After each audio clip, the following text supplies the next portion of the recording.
Hello, I'm Andrew, much beloved prince, Falklands war hero, and not paedophile. I would like to take this opportunity to address my association with Darth Vader. During the 1980s, I began informal talks with the Galactic Empire in an attempt to improve its trade relationship with Britain. I found myself dealing a great deal with Lord Vader during this process. Please remember, of course, that this was before anyone knew that he was strong in the dark side of the Force. So yes, we did become close working associates. I visited the Death Star on several occasions, but I didn't know it was a terrifying weapon of war. I thought the name was ironic. As for the destruction of Alderaan, I was definitely not on the Death Star that day. I remember it very clearly because I was in a Pizza Express in Woking. I had an American hot. As soon as it became apparent that Darth Vader and the Empire was an organisation of systematic oppression, torture and death, I immediately distanced myself from the entire organisation and everyone involved, only meeting Darth Vader a few times for a nice walk in the park.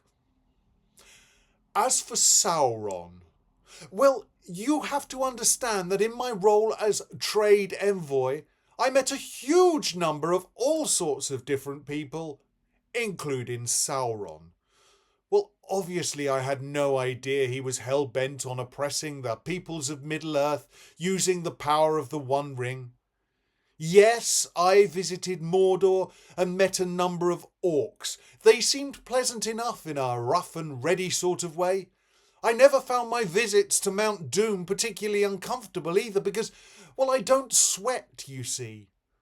Obviously, if I'd known he was a Dark Lord and the chief agent of Morgoth, then I would have distanced myself from him immediately. Of course, as soon as he returned for the Third Age and began his attempts to dominate Middle-earth for all time, I cut off all contact, reducing our relationship to nothing more than an annual exchange of Christmas cards.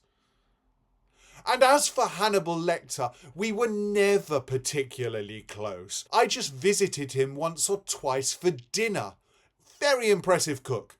Interesting dishes with a flavour you couldn't quite put your finger on. Well, when he was revealed to be a serial killer and cannibal, I offered him a little advice on law firms and cut off all further contact. Now, I'm not sure we have time to go on to address my relationships with Michael Corleone, Ming the Merciless, Cersei Lannister, the Joker, Agent Smith, Dick Dastardly, Norman Bates, the Terminator, Hans Gruber, Shere Khan, Thanos, Freddy Krueger, the Wicked Witch of the West, Mr. Potter, Pazuzu, Captain Bligh, Pennywise the Clown, Travis Bickle, Cruella de Vil and Count Dracula. But suffice to say, there was no impropriety on my part, and can I have my stipend back, please?